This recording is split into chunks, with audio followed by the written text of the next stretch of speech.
Hell yeah. All right, Ish. Welcome to Ambiance podcast. We're back here for round two. Round two, Um, baby. we got Ishmael Verduzco, diversity specialist at Snap. Why don't you know what? Last time you were on, I think I gave an overview on you. So why don't you give yourself an overview on about yourself for the audience? Yeah, man, of course. So my name is Ishmael Verduzco the third, Ish Verduzco for short. I live here in Los Angeles. I lived in San Francisco for about 5 years while I was working at LinkedIn. Went to college at UC Merced, a small school in the Central Valley. And prior to that, I was raised all throughout Southern California. So everywhere from like South LA, East LA, West LA, Pomona, Claremont, Sheesh. I didn't live in Claremont, but I went to school there. Rancho Cucamonga, Montana, Riverside, Ontario. So moved around a lot. But happy to be back in LA now. So and I'm happy to do stuff like this again. Like be able to connect with people that I haven't talked to in a minute. Yeah, man, you've been nonstop. First, let's just address if for you guys that are listening right now that don't know, me and Ish, almost about a year ago, I think last year was around July or August, we had a podcast episode. Ish dropped some amazing knowledge on that episode. But it's crazy to think about how much has changed in just 1 year, right? Yeah, man. What'd you do? You launched a podcast, you changed companies, you wrote a Yep. book, all Yep. within like probably not even a year, like 11 or 10 months, right? Yeah, something like that, man. Isn't that It's crazy to think crazy. about? Yeah, you can do a lot in a short amount of time if you just buckle down and focus. I mean, given the situation of the world is not in a good place, but I've been able to use a lot of that time to kind of like focus more on some of my projects, it's been good. Yeah, definitely. I think even your background says a lot about you. You got the DJ set, you got the podcast mic, you got Got the everything. plants, you got the clock right there because as you know, you're good at time management. So I think that whole setup fits you really well. You got the Yeah, bed right man. there. You take that emphasis in sleep, right? You got everything going on right now. I do. I just rolled my back out before this too because I was hunched over for like 8 hours, Man, you might nine have to throw the hours. roller over there on that table and just make it a whole Exactly. thing. Yeah, but man, so much to talk about with you, so much to cover. But I kind of want to start from the beginning of where we left off from last year's episode. Okay. So you made that transition over to Snap, right? Yeah. Yeah. I Talk made a about transition to Snap. talk about working for Snapchat. How's that working out for you? Are there any differences from jumping from LinkedIn to Snapchat? And if so, what are those differences? Yeah, man, I'm loving it. I mean, it's been about 9 months now. And as you know, like I mentioned, I worked at LinkedIn for 5 years. So I was a little afraid to kind of make that jump just because I was really comfortable there. I love the culture. I knew like I had a stake in the ground. I knew a lot of people there. I had a name for myself and everything. Um, but in terms of like transitioning to Snap, like I couldn't be happier. I'm loving the work that I'm doing. It's a smaller company, so I feel like it's uh it's easier to make an impact versus a bigger company like LinkedIn. When I left there, it was probably like 15,000 people got acquired by Microsoft. Versus when I started at LinkedIn, it was less than half that size. Right. A whole different ball game. But I'm enjoying the work that I do, and I'm enjoying um, still working at like a tech company and working at a social media company which operates at like global scale, Yeah. which is one of the things that like a lot of the projects that I like to do is the question that I ask is like, is it scalable? So like the book, is it scalable? The podcast, is it scalable? The content, is it scalable? Social media, is it scalable? So When did it's you start asking yourself that question? um I don't know if I necessarily asked myself the question, but back in like high school when I started learning about social media, like MySpace days, I think I created my Twitter like back in like '09 or something like that. Um, I found it fascinating to be able to like that scale factor, like being able to Mm-hmm. be like being somebody who moved around so much growing up. I had a lot of friends in so many different cities, Yeah. and I never had a way to like keep in contact with them because I didn't really have like a cell phone to like text people. So then when Yeah. when like MySpace and Twitter came out, all of a sudden I was able to like be in contact with all those friends and people that I made friends with over time. So that's when kind of like the taste for like scale started to overcome me. And then I guess throughout college, then it was just like, well, can I do events at scale? Even high school, like what events can I do? And then like, all right, how can I do this at scale? And at Right. college, it was like, all right, I want to do events for the school, but then I want to do the biggest events for the school for the entire student population to attend, Right. you know, and then working in tech and then all these other projects that I'm doing, it's like, okay, I want the quality to be there. So I want it to be like as highest quality as possible with whatever I'm doing, but I want as many people as possible to enjoy it, you know. Okay. It's like one of the reasons why you have a podcast too. Is like you can Yeah. go anywhere around the world and say, "Hey, check out my podcast," and in 2 seconds, you just made that connection. And if the quality is there, then they're going to be connected with you for life or for as Yeah. long as possible. You know. And if you really think about it, everything that you're doing is based off of that method, right? Your Yeah. DJing, your podcast, your book, Yep. your Exactly. social media presence, everything is based on touching as many lives as possible, right? Yep. As long as I add value and then touch as many lives as possible, that's kind of like two of the main goals that I go after. Man, I love that. And also the fact that like places like where you and I are from, there's not many people that get into tech from underrepresented people of color or Latinx, you know, so it's awesome that you are providing a path for people who may not know otherwise, because they don't see people that are familiar to them that are doing things like this, and it gives them hope to do stuff like this. And also the fact that you're sharing every piece of the journey along the way, so Exactly. it makes it so personable, and I love that, man. Yeah, man. Thank you. I mean, one of the reasons why I do like so much content and share the journey so much is because I think back at like a younger version of myself. Like, wouldn't it be cool if the younger 15-year-old me got to see what it was like to be a Latino working at a Snapchat or working Yeah. at a LinkedIn? And it's like, well, a lot, like you said, a lot of my network doesn't know anybody that works in tech. Doesn't like have any idea of what it's like to work at a tech company or write a book or do a podcast. So the more that I'm able to share that journey, the more that people have a sense for like what that would be like. And then that's the first Mm-hmm. step. The second step is like, well, it's possible because if he could do it, then I can do it. And then the third step is like, well, how did he do it? So Yeah. then that's when the methodology comes around. That's where the book and like the podcast and like all that stuff comes around. Right. So how long have you been plotting on this book for? So the book, How Successful People Get Ish Done, right? Correct. Yeah. Okay. How long have you Um, been, concepting that? so I started writing it, like officially writing it 9 months ago. But I had been unknowingly researching for it for about 3 or 4 years. Okay. And I say unknowingly, and I don't even know if that's the right term, but um, for a couple of years now, I've been going down this like learning path. Like I've been kind of like obsessed with like learning about how people have gotten to where they are, like rich people, famous people, people that are really good at their craft, how they've gotten to where they are. And it all started off with like one book is called Smart Cuts by Shane Snow. Highly recommend it for you. You Okay. would love it. And I read that book, and it just before reading that book back in like 2015 or 2014, I hadn't really read books. Like even in high school, I didn't like reading. College, I didn't really read. So reading and writing was never my thing. But somebody recommended that book, or I saw it on LinkedIn, and I was like, you know what? I haven't read in a while. I should be like learning and growing. I read that book, and it just changed my view on so many things of life and career trajectory and projects and being able to excel in different areas of life.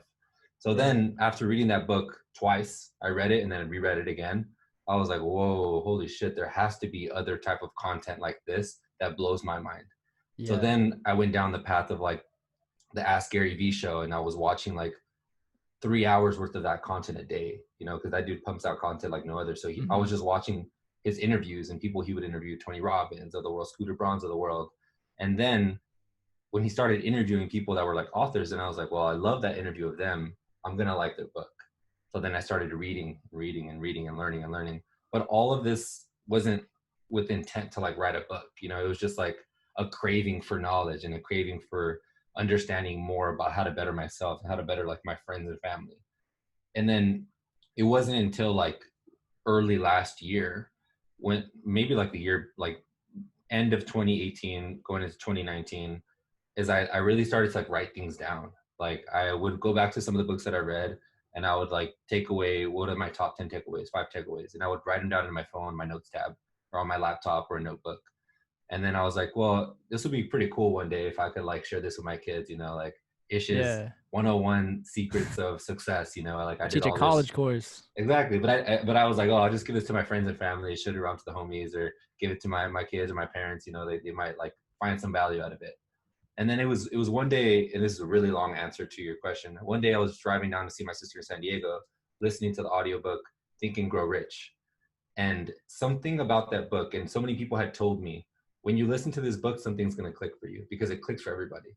Huh. And every time I hear somebody recommend the book, whether it's on a podcast, whether it's a person that reached out to me, they all say, like, I don't know what it is about the book, but something will click in your brain. And you don't know what project or what area of your life it's going to be, but something will click. And I was like, bullshit, whatever. Like, I'm down to learn, but Yeah. I doubt it. I was driving down to see my sister in San Diego that day, and I was about halfway through the book, and it literally just clicked out of nowhere. And I was literally about to pull over on the freeway and just like write all this stuff down, but I was like, I just kept like thinking about it. Something clicked in my head in terms of like, you're learning and growing all of this much. It's selfish of you to keep it to yourself. Mm. And it wasn't like somebody in my head said it. I just thought it. I was like, oh shit, that's true. Yeah. Speak And on then that. so it just clicked in my head in terms of like, you're learning and growing so much. It's selfish of you to keep it to yourself. And it goes back to like the whole reason why I share so much content on social media. It's Right. like, I'm experiencing something that's really, really cool. Then I want to share that with other people so that they know what it's like. Well, on the flip side, I'm learning so much. Like 45 books in 2019, 3 hours worth of podcasts per day. I'm listening and consuming like knowledgeable content. So then I literally thought to myself, like, holy crap, wouldn't it be dope if I like did some sort of big piece of content or content series around everything that I've learned, like wrote a blog post every single week on like a different thing that I learned. And then I was like, nah, I think about all the blog posts that I've read in my life, and like how many of them are meaty enough for you to really conceptualize and like wrap your head around the key meaning. It's like not that many. Maybe Yeah. one or two. I Then I think was like, who was it that wrote The Subtle Art of Not Giving a Fuck? I think his name is Mark, right? Mark Mark something, but he wrote an highly impactful blog that, like you, I read it and I got so much value from it. And I feel like when you get so much value from something, you just want to share it. You're just Yeah, exactly, like, oh my God, like who can I give this to? I want this to exactly, affect you, how this affected me. And you just start sharing it. So that kind of sounds like exactly. what you're doing with this book, right? Yeah, exactly. I mean, and that's how it all unraveled. It was like, well, the content series maybe, but the blog, it would be way too many blogs, and the blogs would be really long. So I was like, all right, I can't do blog. Then I was like, maybe a video series, because the last thing in my mind was like, write a book. I Yeah. Like I said, I'm not a writer. I did not like writing for my entire life. I was not good at it.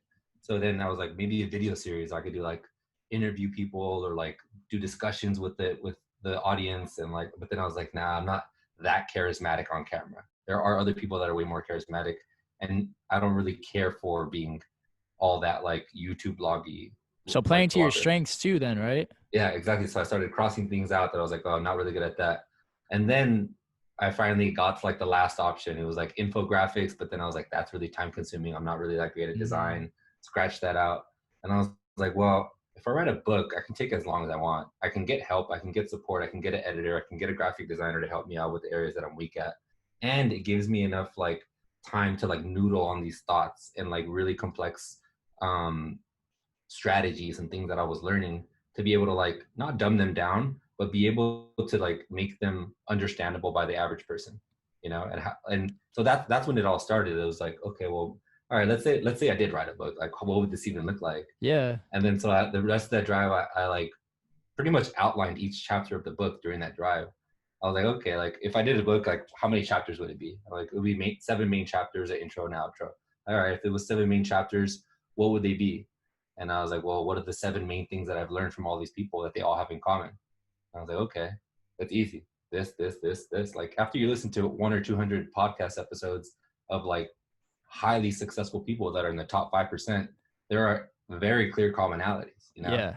like 100%. there's commonalities in terms of like they all work out or whatever, but the bigger theme is they all build the habits, the rituals, and the routines. Working out is just one small piece of it.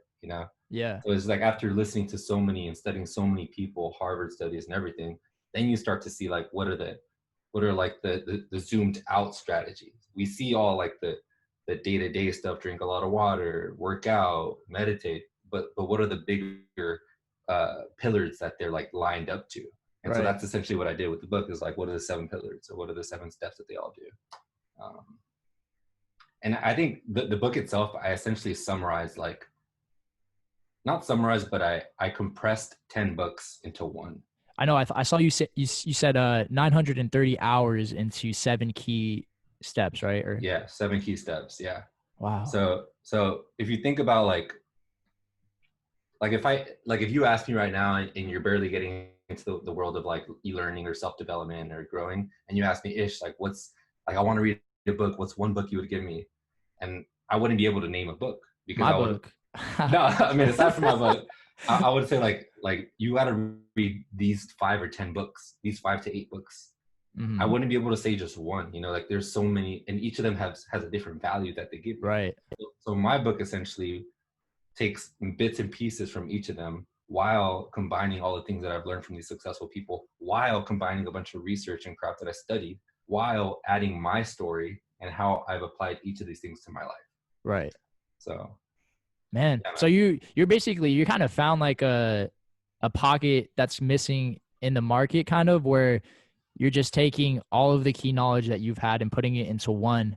And the fact that you decided to write a book in general and committing to something that big is big, because I mean, personally, I don't know many people that have written a book. And I think um, growing up, when you think of an author or somebody that's writing a book, you think of somebody who's so accomplished, like a Nobel, like Pulitzer Prize winner, like they've done Yeah, all these things in their life.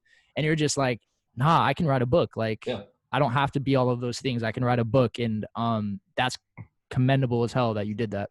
Thanks, man. It's one of the reasons why I wrote it. It's like literally to show other people that just because there isn't somebody who looks like you or talks like you in the field that you're interested in, doesn't mean that you can't do it. Yeah. Like you said, when you look at all the self-development authors, I read 45 self-development books last year. Three of them Sheesh. three of them were written by people of color.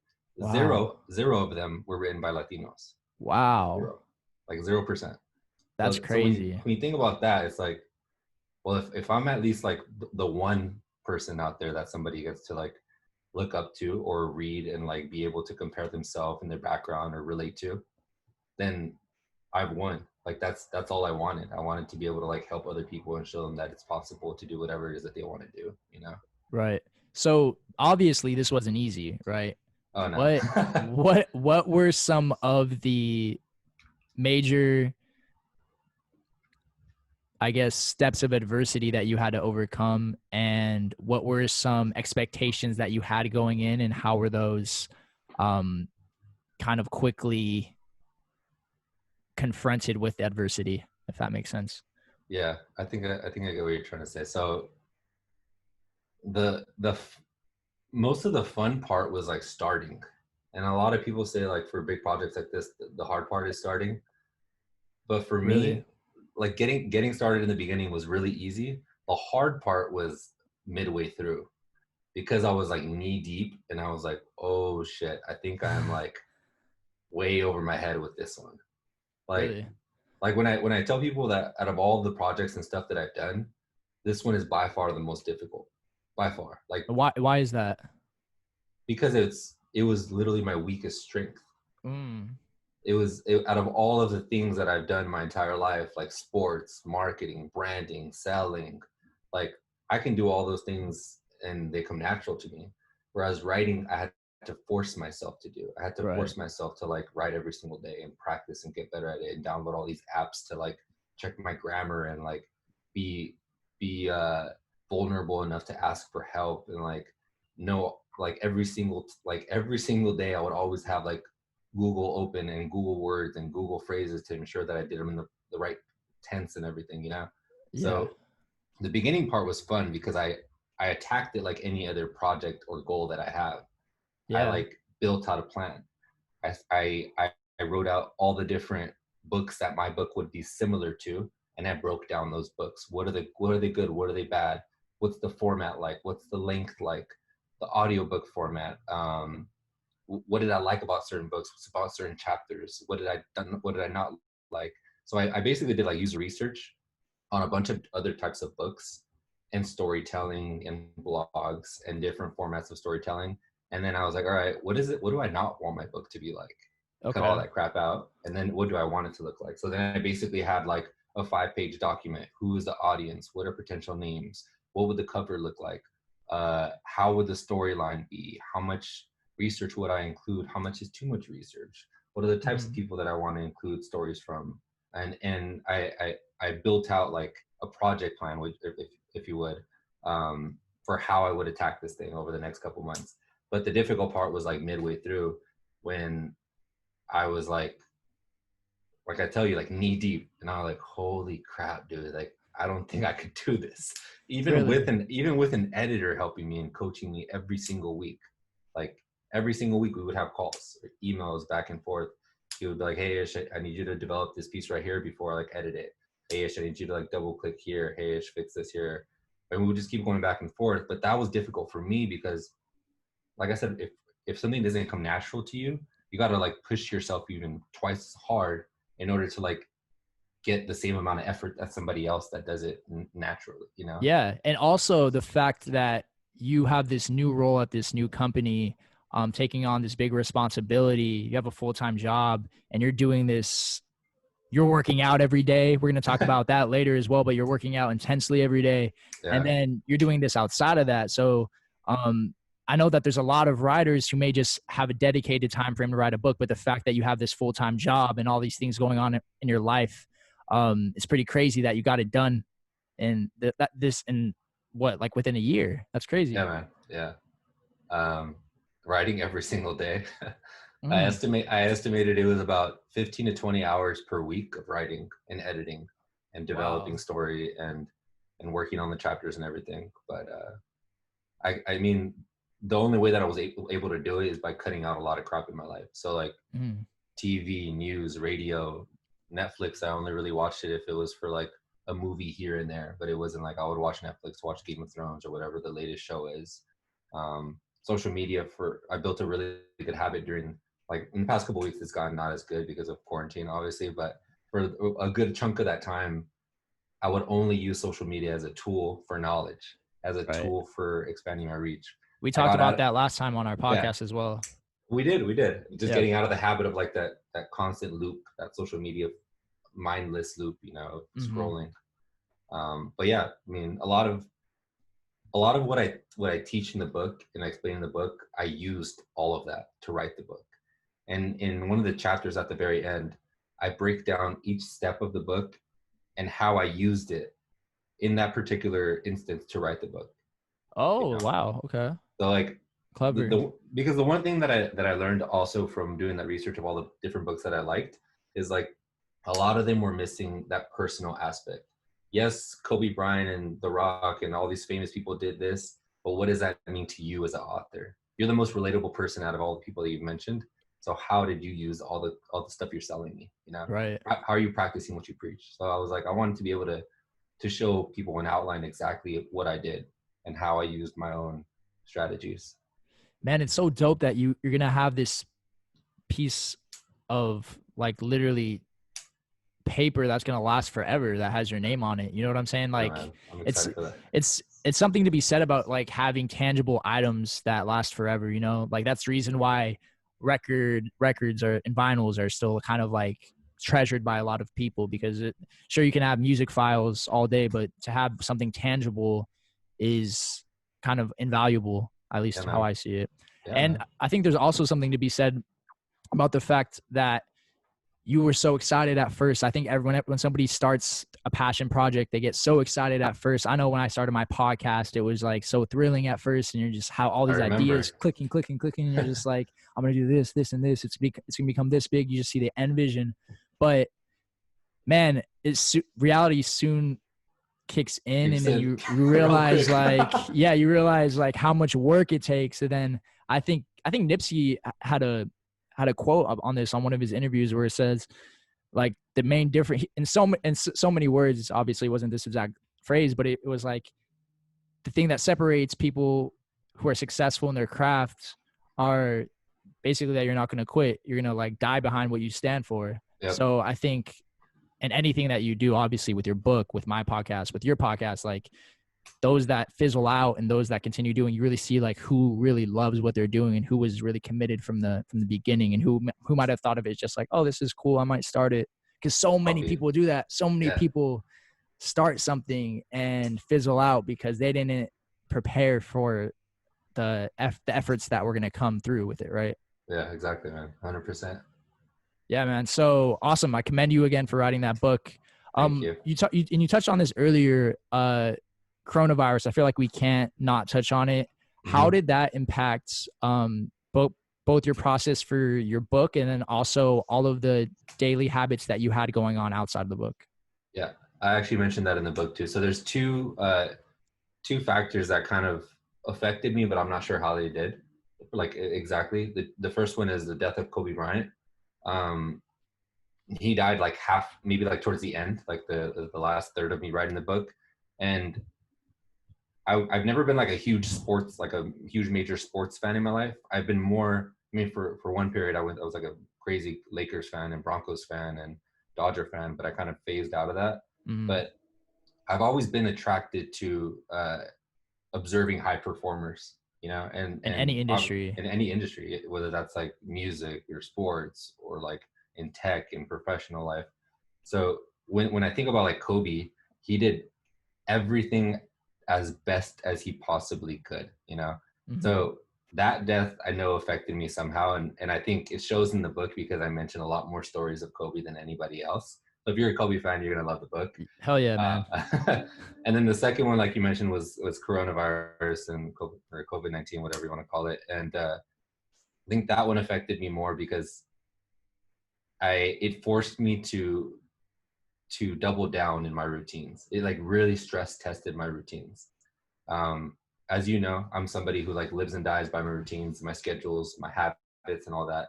I've like dialed them and all into a T. But when you're living, sleeping, working, showering, all in like the same space, like yeah, the lines blur a lot, and that pushed me a lot more than I thought it would. Like it affected me a lot more than I thought it would. So like after maybe like 2 weeks of like literally not seeing anybody and not really going outside my 10 by 10 or 12 by 12 space, I was like, okay, I got to shake something up because this is not going to work.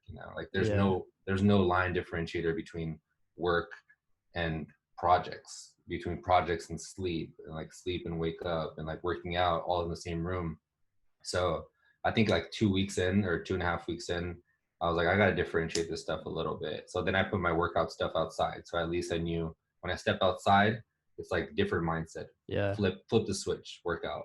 And then you start the day and then you shower and then you sit down, it's time for work. And then after dinner, then it's time for projects. So that's sort of like how it affected me. But in terms of like productivity, I think in the grand scheme of things, it made me more productive because it was like, well, I don't want to check the news and stress out over a lot of stuff that I can't really control too much, so I'm going to use all that time and energy that I would have being out with my friends, going out to bars, meeting, like doing stuff, going out to parties or linking up with people, and just invest all that time and energy and putting it into like making the best book I possibly could. Wow. Yeah, that's great. I think that it was definitely an obstacle that everybody had to face. If you think about it, we have goals that we set and things are always going to change in between trying to get to that goal and obtain it. But the fact that you, like, for example, you had that 300 workout goal, right? Talk about that. What exactly was that goal? And the fact that you're still staying true to it, even though all this chaos is going on, gyms are closed. Yeah. So at the beginning of the year, every year I try to like be good about my fitness. For the past, I don't know, since I was like 17 or 16. But this year I was like, well, I wonder how many workouts I did in 2019. I started like adding it up and I was like, nah, it's not very accurate. Like, wouldn't it be cool to actually track it? So then I just thought in my mind, I mean, all of my goals start like this. So like, wouldn't it be cool if, So like, wouldn't it be cool if I could hit the gym 5 times a week, every single week, 50 whatever times a year during the year? And then the number came out to like 200 and something, 50 or something like that. And I was like, or it was like an odd number, like 260 something. And I was like, oh, that's kind of whack. I don't like that number. I like, well, it would be really impressive if I could do 300 in a year. Damn. And then I literally just looked at a calendar on my phone. I was like, all right, pulled out the calculator. Like that means I have to work out like six times a week, pretty much, like 6.2 or something like that, whatever the math is. And then I was like, all right, well, again, back to the things that I teach in the book that I've learned from all these successful people. One of the tenets that they use, or the strategies that they use, is like, if you have a really crazy goal, the best thing you can do, one of the best things you can do, obviously, aside from like setting your habits, rituals, and routines, is surrounding yourself with people who are like-minded, that are going to push you forward, and minimizing time and energy spent on things that are sucking your energy or putting you down. So what I did was I was like, all right, well, I wonder who else would be down to do 300 workouts with me this year and get that support group. Mm-hmm. So I put it out online, and like in total 95 people responded and said I'm down. And now I have 3 different group chats on LinkedIn, I mean on Instagram, with 95 people in total that are doing 300 workouts with me. So like there's days when you don't want to get up. There's days just like if you're playing sports, you know, but you got that big brother, or you got that friend, you got that person that's pushing you. Accountability system. Accountability. Now when you got 94 other people that are doing it with you, and they're posting about them grinding every single morning at different times of the day, you have that constant loop of motivation, you know? Yeah. So it's just like one of those little strategies that I picked up, and I was like, all right, I'm just going to implement this and try it out. And I was like, holy shit, it's working. People are commenting in the group chat saying like, yo, you guys are so inspiring me, like so inspiring and motivating. You're keeping me going when I thought I got nothing else in the tank. You know, like I'm exhausted on a Friday and I'm only going to the gym right now because so posted about their run, you know, or so posted about their yoga session, you know. Yeah. I think there's something to be said too about the fact that you got 95 people to join. You know what I mean? Like that says something in itself, bridging a community that big, just off of like, hey, you guys want to do this or not? Yeah. The fact that many people joined, I think that there's enough people that are like that who follow you, who are going to be thinking the same thing about your book as well.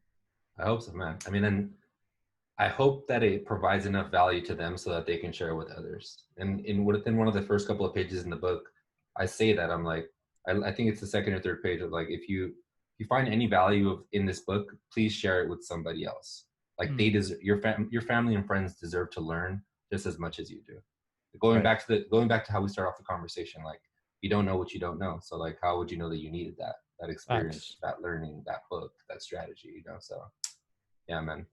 It's crazy that when you were writing that book, like that all of these life events were happening that you weren't planning for, right? Like you started writing more about Kobe because of his death.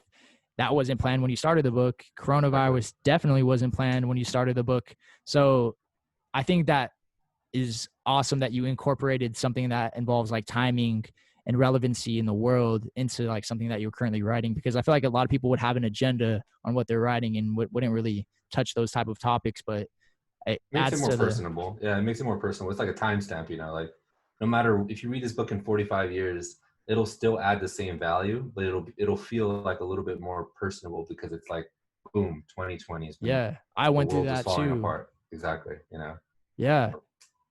Man, it's crazy. Like, what else can happen this year? Honestly, dude, hopefully nothing worse, man. Hopefully nothing but good stuff for the rest of the year. But we got a lot of time to do some really cool stuff, I think. And that's very true. And you're not just like taking this L. You're like trying to turn it into, like you said, a positive.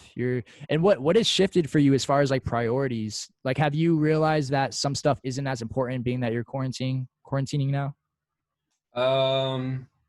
Well, I guess that's kind of two questions. So my priorities shifted a lot when I started writing the book, because I had to give up a lot of things, like I mentioned, all the time wasters. But I also stopped DJing completely, which was the first time in like this is the first time in a couple of years that I completely stopped DJing for a while. Like the last time I had completely stopped was 2014, and I only did that for like 6 months, and then I picked back up for 5 years straight. You know, so the fact that I stopped DJing completely, like didn't even touch a turntable for months, was crazy to me. But I knew that I had to do it if I wanted to be completely focused on the book, right?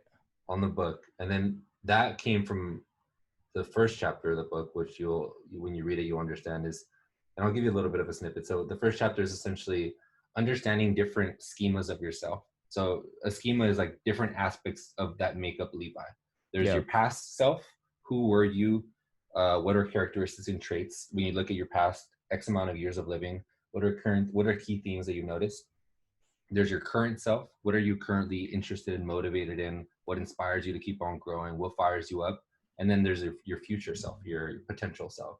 So it's like, in 5 years, what could you do if you focus? In 5 years, where could your past experiences and current experiences take you? Like, if you put it all on a map, what are the five different options that you can go in? And so when I was writing the book, it really made me like self-analyze myself, because I was preaching again all this stuff. I was like, all right, well, let me do it for myself. And one of the things that I learned is like, I like to go all in, and I On like anything to you're doing, right? on anything that I'm doing. Very and similar. and I put like these like blinders on my like, kind of like the horses when they do like those horse races, those blinders by the eyes. So like all you're doing is like looking forward, like tunnel vision almost. So I knew that I had to cut out DJing, because if I would get a little taste of DJing or want to do an event here or there, then I would kind of like be going 100 miles per hour forward, and then like swivel for a little bit, and then go 100 miles per hour that way, and then go back on track, Oh. and So then the go off. fact that you couldn't even do live events, or the fact that you're quarantined right now and really can't, DJing isn't serving you anything right now, that probably helped out too, right? Oh, yeah, 100%. Because there's less temptation to like want to go spin for a crowd of 1,000 people or 500 people. Like Yeah. when we weren't quarantined, I was getting an itch to like want to DJ so bad, like getting to the point where I was gonna start texting my friends. I'm like, yo, can I spin a set with you? Like, I'll open up for you. I was gonna hit up Eddie and be like, yo, A I'll live open up. set? No, like a live set in person. Like Oh. before all this stuff happened. Oh, okay. I see what you're I saying. was like getting such an itch to like want to get back in DJ, but the fact that I was like, no, I said I wasn't gonna do it until I'm like done. I'm not gonna do it till I'm done. So now that you are nearing the end of the book, are you going to get back into it? Yeah, I'm gonna get back into it. I'm probably not gonna do like live events in person for a while until like things Yeah. get sorted out. But I'm gonna start making it like back into my daily routine in terms of practicing again, trying to get better, like at scratch practice and all that stuff, doing like live sets on like Instagram Live, or recording sets and all that stuff, and putting out mixes. But yeah, I had to like put those blinders on and be like, no, not gonna do this for a while. Just like That's TV, not gonna do TV for a while. Not gonna do any news. No radio. Radio does not turn on my phone. I mean, I'm on my in my car unless somebody else is in the car with me. Only okay. So podcasts, only books. so now that you're done with this book, are you gonna stay like away from all of those quote unquote distractions? Are you going to? Yeah, because I've learned that that's who I truly am. Like, I enjoy learning more than I enjoy listening to the radio. Like, Right. the couple of times that I would listen to, like, so I made a rule with myself, and I said I couldn't listen to music in my car unless it's like a special occasion, like somebody's with me, or unless it's like a Friday or Saturday, and I just kind of Huh. like got done with the week. So it's kind of like my treat to myself. Mindless, like treat. Okay. Exactly. But then I started noticing, like, even on Fridays and Saturdays when I would like listen to music, I was like, damn, I could be learning something right now. I could be listening to a podcast. So then I guess in a way the habit got so strong, it became like a trait. It became like, nah, Wow. I'd rather learn and feed my brain than like listen to the same rap song that's gonna play in 25 minutes. Wow. So you have FOMO, but for the right reasons. I think a lot of people get it for the opposite reasons. Like if they're on a healthy diet and they get FOMO for that candy or that bag of chips or soda, they're like, oh, like I want a nice body, but those hot Cheetos sound so good right now, or those those that Coca-Cola sounds good right now. But you're getting that for the opposite reason. Like Yeah, I could be getting better right now. I could be bettering myself. I could be listening to a podcast and be learning right now. exactly. And that is awesome to have, man. A lot of people don't have that. I mean, it's learned behavior. It's not something that I'm born with. Like I said, I didn't like. I mean, I don't know if I mentioned this, but I didn't necessarily like school growing up. I wasn't really Mm. that good. I got good grades because I wanted to make my parents and my grandparents happy and proud. But like, school was very difficult for me. Aside from like math, every other subject was difficult. Like history was really hard. I'm not good at memorizing stuff. Writing was tough. Like sciences, I didn't have that much interest in. So like, growing up, it's not like I was like super passionate school academics type of guy. It wasn't until like my early 20s when I went down this rabbit hole of like, whoa, I can learn about stuff that I'm not being forced to learn about. Like Right. I can learn about anything in the world. And there's like, the world is my oyster if I just use Google, YouTube, and podcasts. Like, this is dope, you know? Yeah. So basically, you're saying you weren't born with this. You Nah, developed this. it's developed habit, developed trait. And it's like finding the areas that are you're most interested in and then finding your method of learning. Is that video? Is that reading? Is that audio? Is that text? Is that in person, you know? Right. And then once you figure that out, then it's like, oh shit, game over. Like mine is audio, and I like to specifically learn about people's stories, which is why I like podcasts and I like watching interviews and stuff like that. But it's also a reason why I almost only do audiobooks. If Mm, it's a physical book, it's because it has to be like one of my favorites, you know, got you. or it has to be that valuable. So I'm curious to hear your thoughts on this then. Do you feel like you get the same value out of an audiobook than you get out of reading it? A lot of people ask me that question. I get probably twice as much value if I would have listened to it than if I would read it. Wow. Oh, and Why is it's that? I'm not a good reader. Fair enough. So I mean, I honestly like I'm not that great at reading. I don't find it as fun and engaging unless it's something that I'm like extremely passionate about and know that the content's really good. Um, but I feel like I consume content very well and I'm able to comprehend it a lot better if I'm listening to it. And if I'm listening and focusing on something else that's like a menial task that doesn't have to do with concentrating, then I'll consume it even better. So Very like true. give you a couple examples, like listening to an audiobook or podcast while washing dishes, while cooking, while folding laundry, while sometimes even while working out, I could sneak it in, or while going on a run or a jog or something. Then Yeah. I'll consume it even better because I feel like I'm hyper focused on it, you know? Yeah, that's very true. One thing I started doing a lot more of during quarantine is running. I got into the habit of running a lot more. I joined a challenge similar to like a challenge that you have, Yeah. and I ran 146 miles in 1 month after Damn. not running like 20 miles in 1 month ever in my life. Like I've never been a runner, Dude, that's but beast. I was proud of myself bro, for doing like 103 and that I feel like dude, my legs were gonna fall off. but it's the fact that you have other people. Like I saw some of my homies one upping me, and then I'm like, oh hell no, like I'm not about to let this happen. That competitive instinct takes over, Yep. and Yep. then originally my goal was 100. I'm like, I'm gonna get 100. If I get 100 this month, that's gonna be insane. Like I've never done anything like that in my life. And then Yeah. the fact that I did 146 was like crazy. Dude, But that's one thing I beast. learned while I was running, I started listening to podcasts, and it took my mind off of running, off of being tired. So next thing you know, I was doing like 8 mile, 10 mile days while listening to a podcast. Yeah. And it's like a psychological type of thing going on in my head, because if I'm listening to music, I'm getting really tired for some reason. And then I started Yeah. realizing if I'm listening to podcasts, next thing I know, I'm on like mile 5 and I'm like, whoa, like I'm not that tired at all. It was the podcast that was taking my mind off of it. Yeah. So just being born in this type of generation, and there's so many ways to consume content, Content. and the fact that I mean, you're not going to read a book and run. So like the fact that you can listen to an audiobook and run is just a blessing of the Yeah. times that we're in right now, right? Yeah, man. 100%. Definitely. What are your thoughts? I want to switch gears here a little bit on investing. When did you start getting into investing, and how did you get into it? Pretty recently, honestly. Like when I started working at LinkedIn back in 2014, I was granted stocks over my duration of my time there. But I didn't really know what any of that stuff meant. Like I had a Fidelity account Yeah. that they gave me, but I didn't even know like how to log in. I would log in and didn't understand stuff, so I just didn't touch it. I would like cash stock out and like not even understand like the taxes of it and all that stuff until the end.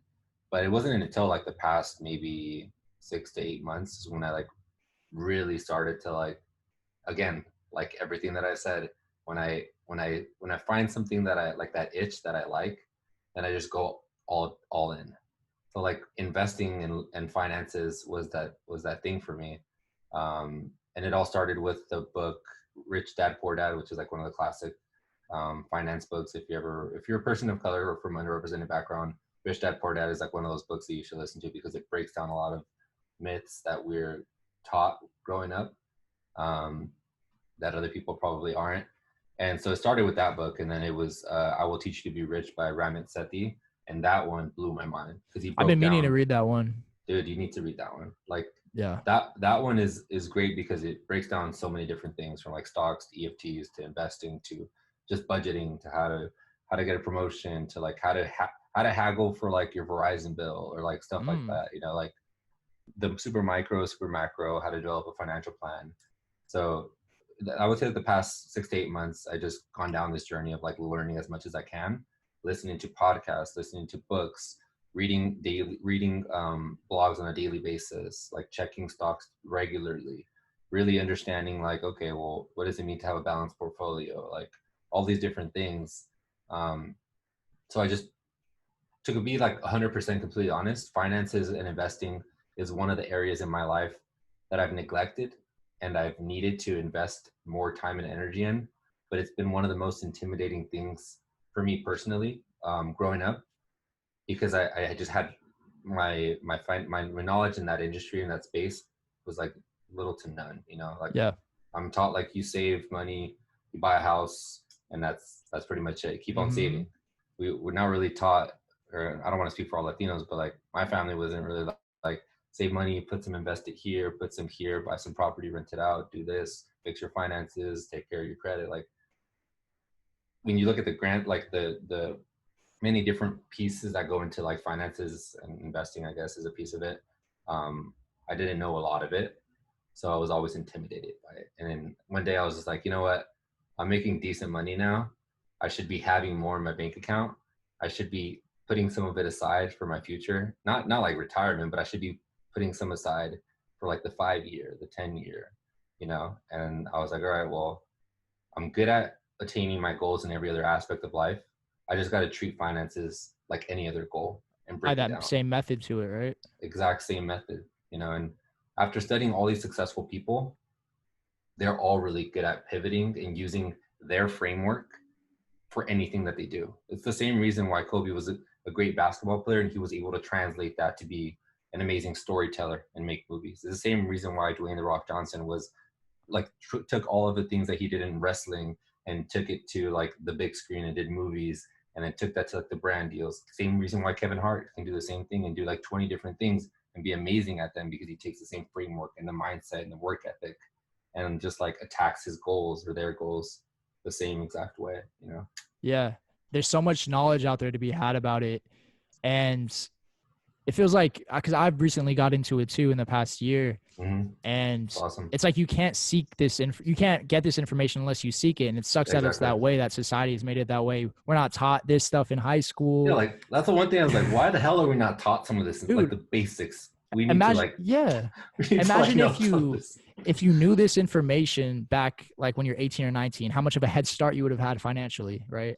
Exactly. Or at least the basics, like the very basics, like credit, like how, like the buying a house, you know, like putting money aside, savings versus checkings versus investor saving versus like 401k, like all this stuff. Like a lot of my friends who are either first generation, like college students, or like the first in their family to like make it and make it in a big job, we're all learning a lot of this stuff on our own, you know. And it's and then we look at our peers who are like, they're like families that have been here for generations, you know, and they're like, oh yeah, of course I have my 401k all set up since the day I started, and I have 2 properties that I've invested in, and I'm doing this and that. I'm like, what?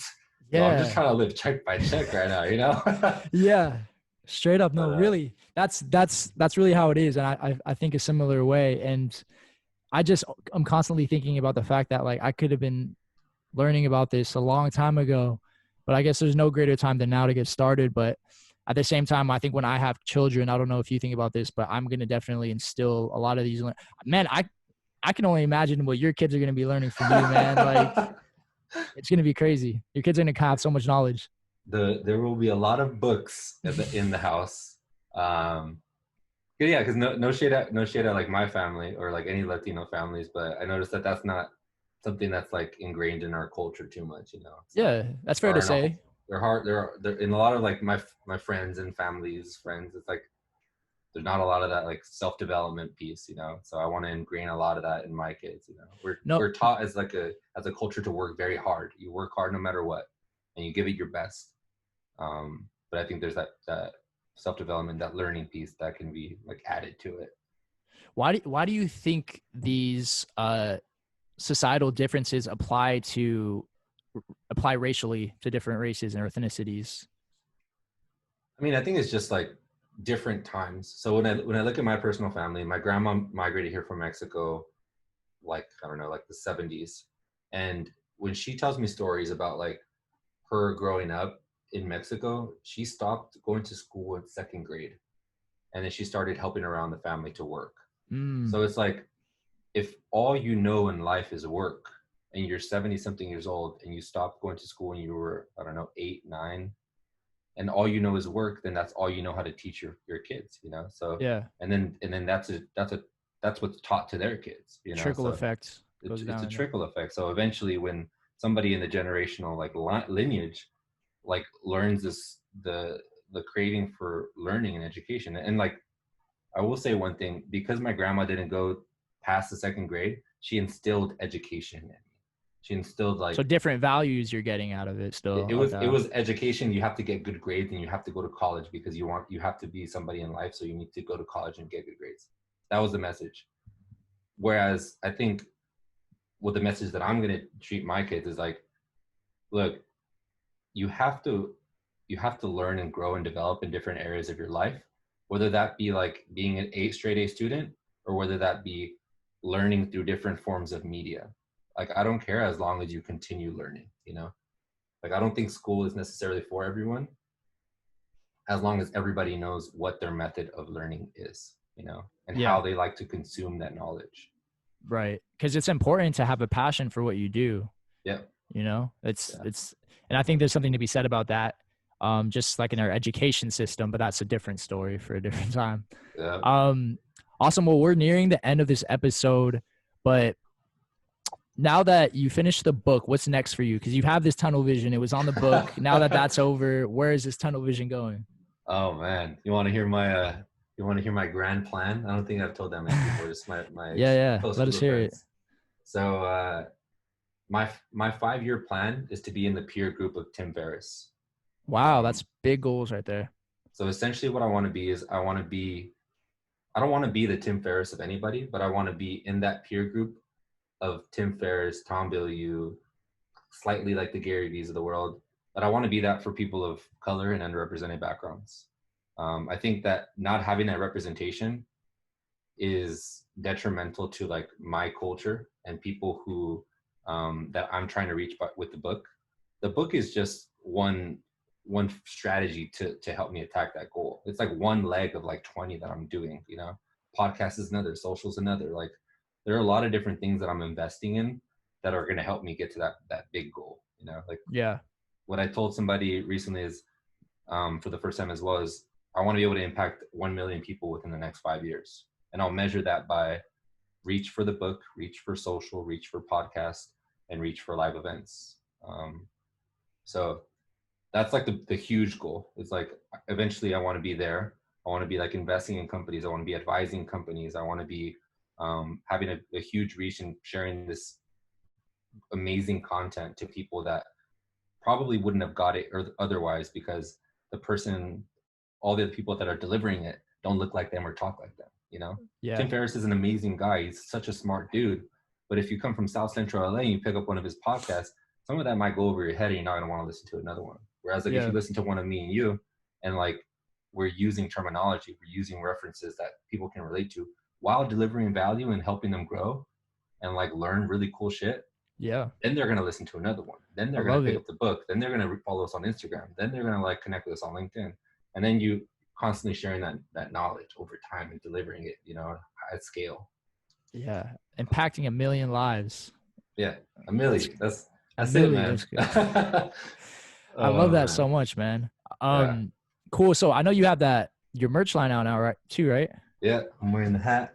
Nice. I love it. Yeah, it's done. We talked about that on the last podcast too, how great that branding is. Damn, Imagine did if you we? were I forgot about that. imagine if you were born like Jimmy or something, man. Like Yeah, it wouldn't work. you would have had to have a whole different marketing plan for that. I would have figured it out. Yeah, you would have, man. You the mind the name doesn't make you. You make the name. Exactly. But yeah, man, the merch is out. The book is out. I'll get the podcast up and running soon. I'll be DJing a lot more. I'm actually doing by the time people listen to this, it might be too late, but I'm doing a launch party for my book on this platform called Hop In, which is they charge people that are hosting the events on there, but it's going to be pretty sick. I got two really big DJs. One of them is announced, is DJ wow. Lazy Boy. He's a U.S. Red Bull 3 style world or U.S. champ. And then one of my friends, Janesh, who's a comedian. So it's gonna be like it's gonna be like in-person event. You show up, there's gonna be a DJ playing. After the DJ is a comedian for 2 minutes. After the comedian, it's gonna be me doing a Q&A about the book, and then closing it out with another like DJ. So that'll be dope. What date is that? The day that it launches, June 9th. So maybe if you want to like release this before then. No, this will be out by then. Yeah. Okay, cool. Well, if you're listening, just hit me up. It's at Verduzco on all social media. And yeah, man, thank you for this. This has been awesome to be back. I feel like the hour flew by once again. And is there anything else I can answer or any last final questions? Oh man, you dropped a lot of good knowledge like you always do. Super excited for the book. Looking forward to getting a copy myself, and keep doing what you're doing, man. You're inspiring a lot of people, myself included. And yeah, share the knowledge because people definitely need it. I'm going to do my best to do that as well. And we'll see each other at the top. Yeah, man, you're doing a really good thing with the podcast. And something that I try to do is like whenever I can pull people up with me, or whenever like there's opportunity to help others. I think that's another thing that culturally we don't do as well as others do, you know? So we got to figure out the right way to do it, where it's like we're helping everybody win. We're not in a competition with one another. There's never a competition if we're all trying to be successful at what we each do and what we each have set for ourselves, you know? So yeah, I'm down to help however I can. And feel free to reach out to me, man. No, I got you. Yeah, most definitely. 100%. Same with you. We'll do this again, man. We'll do the annual thing. We'll have episode 3, round 3 next year. And we'll recap. Who knows what we're going to be at next year. And I'm excited to see the journey, man. Sounds good, brother. Thank you. No problem, brother. Have a good night. Peace. Peace.